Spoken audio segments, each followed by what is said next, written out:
Halo teman-teman, kali ini saya mau berbagi pengalaman mudik bersama Charity Go Cross. Perjalanan kami dimulai dari Bandung menuju Garut Pamengpeuk.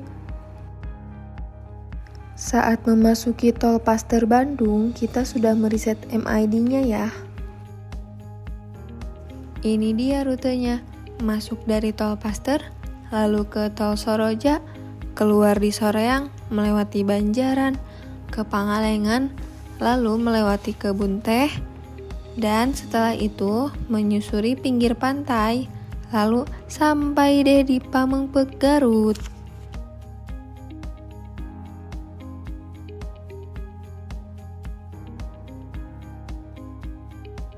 Buat kalian yang pengen tahu performa Charity Go Cross saat mudik, yuk simak sampai selesai videonya.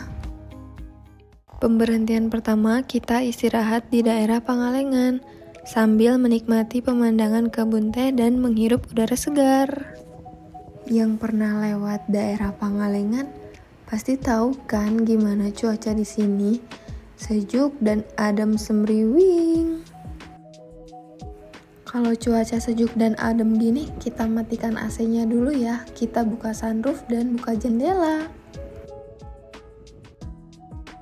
Oke, karena istirahatnya sudah cukup dan kita sudah kedinginan, jadi kita lanjut jalan lagi yuk. Cherry, open sunroof.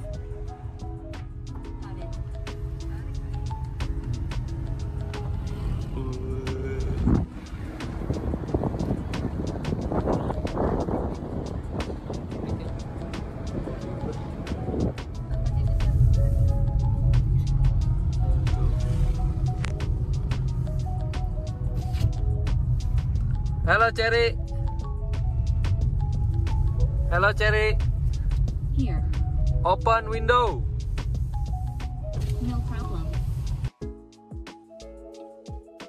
Oh iya, buat teman-teman yang mau mudik dan liburan ke daerah Santolo, Rancabuaya dan sekitarnya via Pangalengan, disarankan perginya pagi aja ya, biar bisa menikmati pemandangan seperti kita. Soalnya kalau sore menuju malam itu jalannya sepi dan gelap sekali. Oke? Pastikan juga kondisi badan kita dan kondisi kendaraan sama-sama fit ya. Soalnya di sini medan yang dilaluinya cukup ekstrim. Jalannya sempit, cukup untuk 2 mobil, adapun yang harus satu mengalah. Lalu jalannya naik turun dan bulak belok. Di sini pun kita harus tetap fokus karena di sebelah kirinya tebing yang rawan longsor, sebelah kanannya jurang. Jadi tetap waspada dan hati-hati, jangan lupa berdoa juga. Tapi ini tuh jalan alternatif ketika kita mudik karena kalau lewat kota itu biasanya macet banget.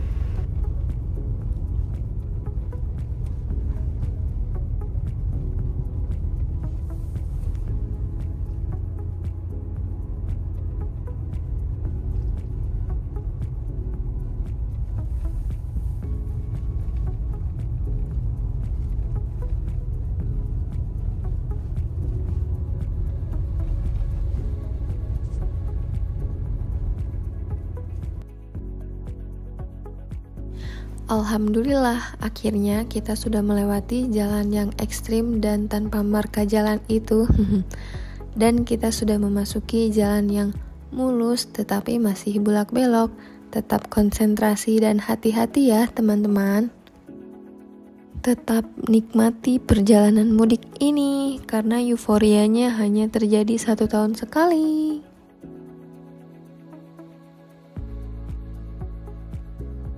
Tapi jangan terlalu santai dulu kawan. Soalnya ketika kita masuk perkampungan nenek aku, kita menghadapi jalan yang lebih ekstrim dari yang tadi.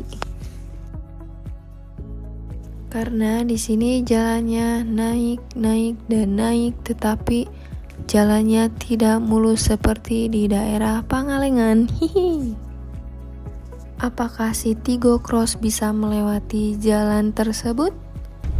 Simak videonya sampai habis ya guys.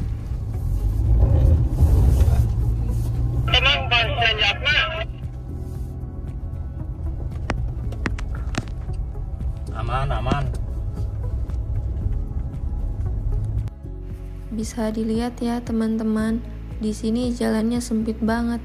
Jadi kalau ada mobil dari arah yang berlawanan, harus ada salah satu yang berhenti dulu untuk mengalah dan memasuki jalur.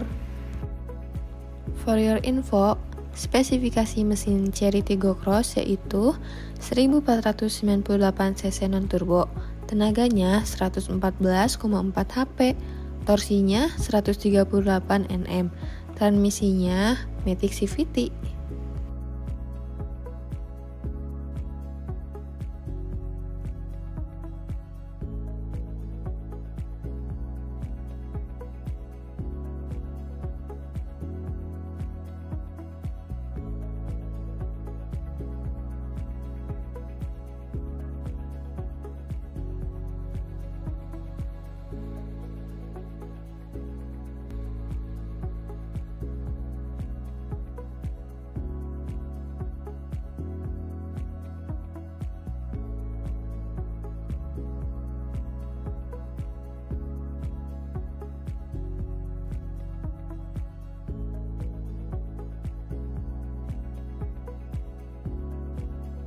Nah, di sini tuh termasuk tanjakan ekstrim untuk mobil Matic.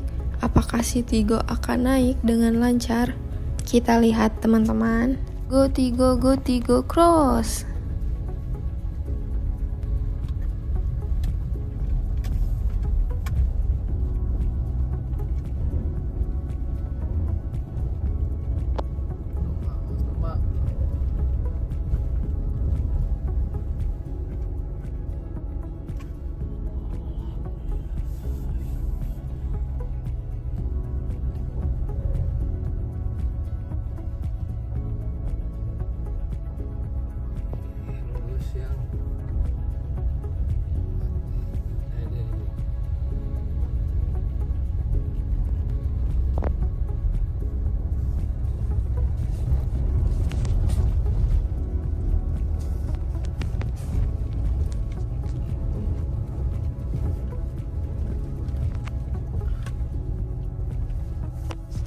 Ternyata si Tiggo Cross lulus, mampu melewati jalan ekstrim untuk sekelas mobil Matic.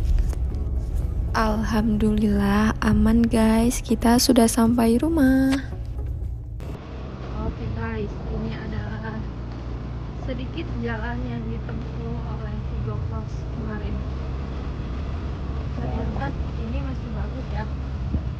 Dan sebelumnya batu-batuan, di depan kita lihat masih batu-batuan seperti walungan saat alias sungai kering. Nah, Ini jalan sempit ini. ini jalan sempit, lepas banget. Pas banget, tapi bisa dilewati. Bisa dilewati oleh si Tiggo Cross. Ya. Ini menuju tanjakan Suram.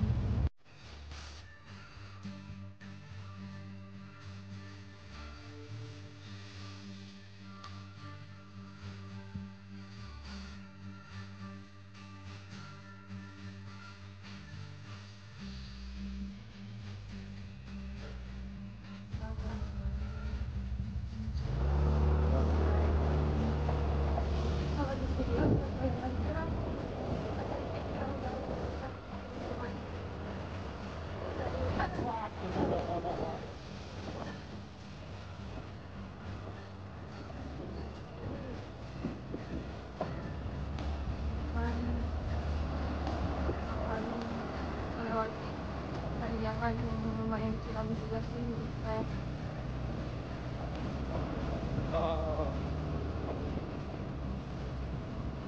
Jalanan. Jalannya pun tapi kok ya. Nah ini juga tanjakan lumayan curam. Oke, terakhir kita informasikan ya kelebihan, kekurangan, dan kesimpulan dari Chery Tiggo Cross selama mudik kemarin.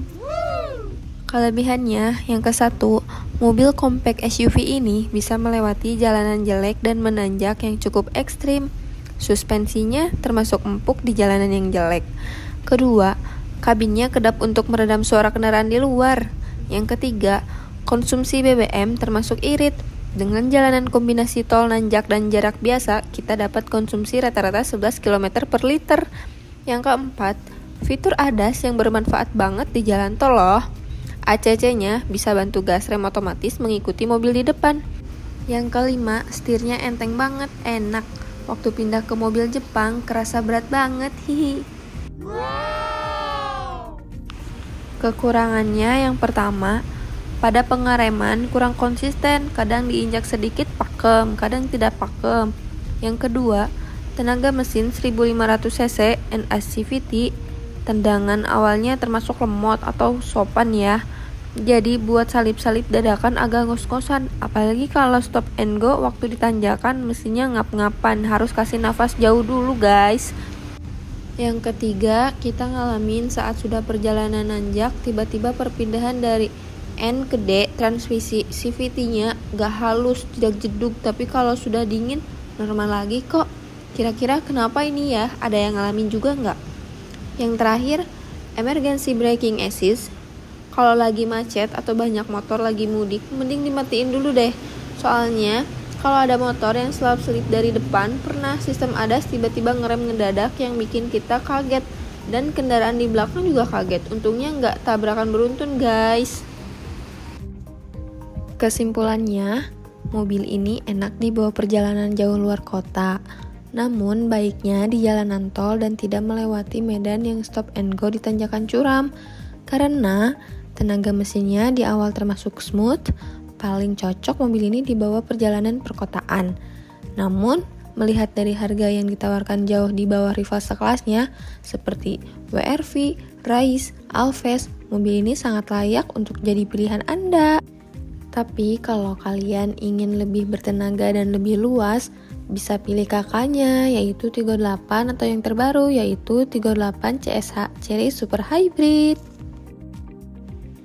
Terima kasih ya yang sudah menonton sampai selesai. Jangan lupa like, comment, dan subscribe. See you on next video.